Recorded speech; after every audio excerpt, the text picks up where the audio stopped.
This is an event pro forma for an event on Wednesday, the 17th of June 1992. The event is due to take place, I beg your pardon, this is an ex post facto report. The event took place outside Bow Street Magistrates Court. The organisation was the Winston Silcot Defence Campaign.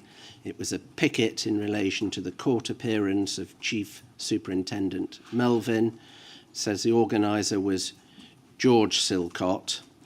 And the text says at about 10:15 hours, George Silcot addressed the assembled demonstrators, informing them that their presence would now make it difficult for the state quietly to discharge the case against Chief Superintendent Melvin.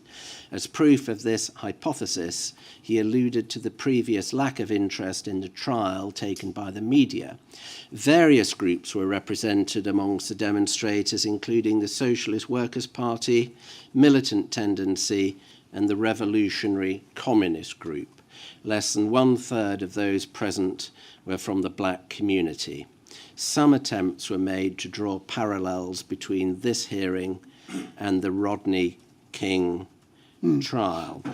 I'm assuming that you would say that the involvement of the various groups was an important driver to reporting this information? Yes, and of course, Rodney King was cause celeb, quite rightly, but it led to the riots in Los Angeles.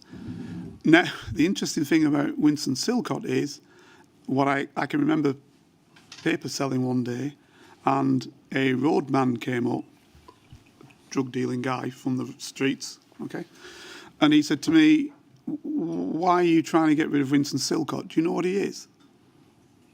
He's a burden to us." Right? Those are his words, not mine. I remember that very clearly, that members of the black community in that area had little feel for Winston Silcot. So what I'm saying is, this is how people jump on a bandwagon sometimes from other areas and utilise an individual when that community itself is not happy with that individual. And this is the problem of the left often. But the consequence of your interest in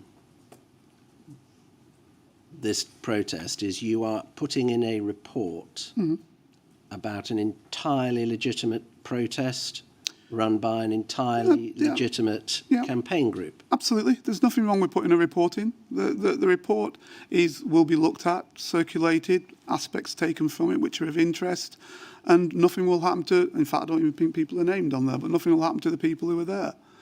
And as you can see already, I'm looking at the mentions. Silcot's obviously got mentions.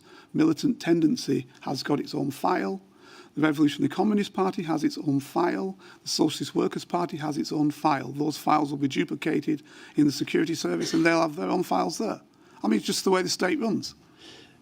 There was no disturbance at this demonstration? Doesn't need to be a disturbance. Were you there? Probably. I can't remember. What I'm saying is that there's no need for there to be a disturbance. The state is looking at these particular organisations and keeping abreast of the organisations. It doesn't mean anything's going to happen to the organisations. It just means that a watching brief is kept. This is what people tend not to understand. The problems you're having right now as we speak in Southport, right, require people to look at things which are going on and to make decisions and to see whether it may cause a riot down the road. It might not be today, tomorrow, or the day after, but things do happen. That's how it works. That's how secret intelligence in national security works. I've not made it up. That's how it's run for 120 years. And if the state didn't like the organisation, it would have got rid of it.